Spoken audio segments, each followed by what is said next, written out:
Hi everybody, this is Sheila Cantonwine. I want to quickly show you everything that's in the Thanksgiving bingo. So you have 36 unique bingo cards, and they're going to be either in color or black and white. You can either use the riddles or just the images and the text. And then I just included some digital spinners for extra fun. So let me just go through the resource really quickly. So you're going to have some teacher instructions for the printable. So it explains how do you prep, how do you play, and then also what do you need. So I suggest that you laminate them if you're going to use the color options. If you use the black and white, you can have them as coloring pages. So make sure students have access to crayons, markers, colored pencils. Lots of great ideas for bingo markers. And here's a suggestion for prizes for winners. You could just make some free homework passes or all kinds of other little certificates or little prizes for your students, and that way you don't have to worry about purchasing anything extra. Here are the teacher instructions for the digital. So you can either upload the PDF or the PowerPoint file to your Google Drive, or you can also use the TPT Digital Activities tool, and I'm going to show you what both of those look like. And then there are also some digital spinners that you can use as well. So let's start with the calling cards. So you're going to have 28 calling cards, but the bingo spaces only have 24. So not everything is going to be on your students' card. So that's basically to kind of make it a little bit more competitive. So this is what the riddles look like. So you're going to get 28 of those. And then you also have just the plain bingo cards with just the image and the text. So this is your printable option. So what you would do is you would print these up, you would cut them, you would turn them face down on your desk, pull them over one at a time, and that would be how you would call the bingo game. And then for the printable, you've got 36 of these color bingo cards, and each one is unique with a free space in the middle. And then you also have 36 of the black and white ones. And as I mentioned, the black and white ones make really, really great coloring pages if you want to have an additional activity for your students. So just to really quickly recap, so with the printable, you could print these either in color or black and white, and then you could use these printable calling cards either with or without the riddles.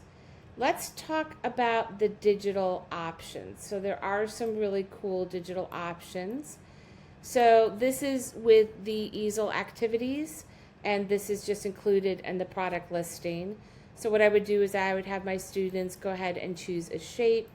They could choose a circle. They could go ahead and make themselves a little bingo marker. They can color it to a different color. And then all they would do is use their keyboard to do Control C for copy, Control V for Victor, which will paste. And then they have their little bingo markers that they can use for the game. So that's one digital game option. There are 36 cards here. So what you would do is you would just assign one card for each student. So, for example, student 3 would have this card, student 4 would have this card, and so on. So you want to make sure that each student has their own individual card. So this is one digital option. The second is to take the PowerPoint file that's included in the download, and you can also use this in your Google. So I just uploaded this to my Google Drive. You could put this in Google Classroom, and it's the same thing. There are 36 pages, so you would pick one page for each student. And then for this one, they can choose this shape tool, shape, circle, same thing. They're going to go ahead and make themselves a little marker here. And then they can change the color here to whatever color they want.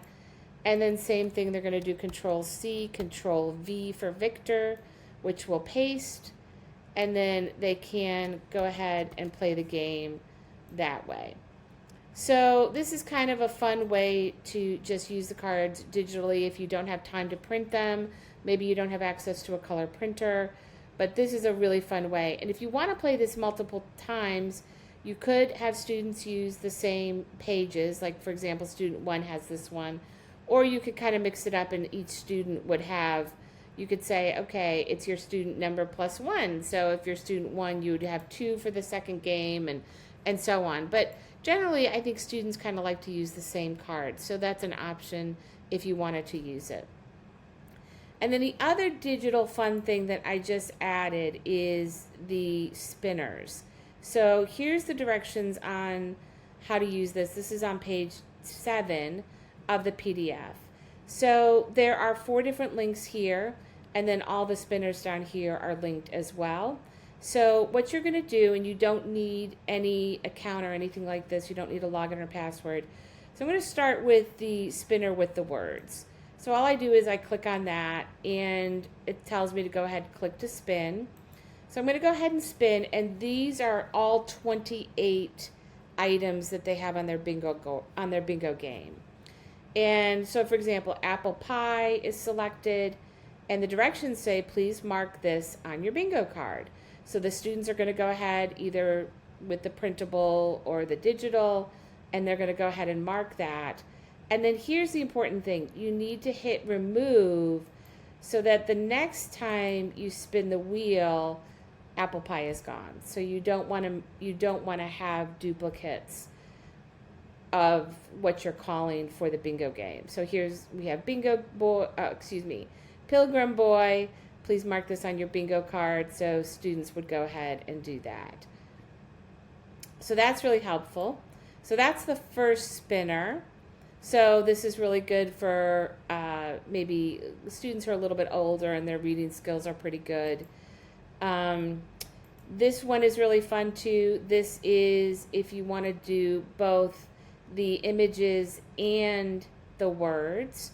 So this is a really fun one to use with students, again, also in the upper elementary. But it has the image and the words next to it, and then it says, please mark this on your bingo card. And then again, you would hit remove. The third one is the one with riddles. This is very challenging. So if you have students who are in the upper elementary, middle school, high school, these are really fun for you to use. So once it's selected, you're going to go ahead and have it pop up. And it says, please mark the answer to this riddle on your bingo card. I'm green and long like a stringy toy. On Thanksgiving Day, I bring a crunchy joy. So they would go ahead and, I think this is green beans. They would go ahead and find this clue on their bingo card, and then they would go ahead and you would say remove, and you would do the next one. So the riddles are really fun. And then the last one is images only, which is really great if you have lower elementary, so kindergarten, first grade, maybe even second grade. This is great for ESL as well. And all it does is have the image. So please mark this on your bingo card. This is the sweet potatoes. But all they have to do is find the image. And then you would go ahead and say remove. So 4 different spinners, which make this really, really fun for students. And it takes the burden away from you. You're not having to print and cut and put it on the face down, and things like that. So the other nice thing about this is you could kind of build on this. So you could start with just the images for game 1. Then maybe for game 2, you just have the words. Maybe for game 3, you have the words and the images. And then depending on what grade you are playing this game with, you could have game 4 be the riddles. And then all you have to do if you want to start a fresh game is you just go back and click here, and it's going to start it with the original 28. So lots of really, really fun options for this game. If it were me in the classroom, I would most likely use the digital version just because it's very easy to do. But another option would be to do a combo where maybe you printed the bingo boards, but then you use the digital spinners. That would be an option. There's so many different ways that you can use this. I've had this product on TBT for many, many years. It's been selling very well. And every year I'm trying to add more content, and I'm trying to make it for more grade levels and for different learning abilities. So hopefully it covers all the bases, and hopefully it's going to be lots of fun. This is great to play in the days right before Thanksgiving. So maybe that Friday before, it would be a fun activity. If you have some sort of Thanksgiving harvest meal in your classroom, it would be fun for that.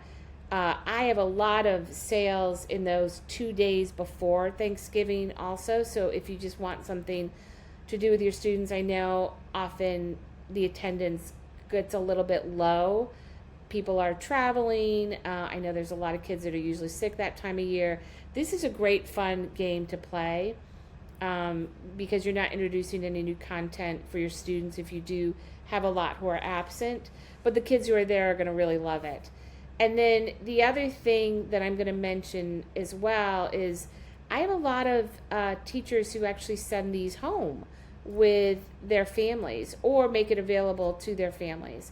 And so I hear lots of stories in my comments and in my emails about how people use this on Thanksgiving Day in their homes, which is really, really fun as well. So lots of options for the Thanksgiving bingo. So I hope that is helpful. Let me know if you have any questions, and I hope you have a great day.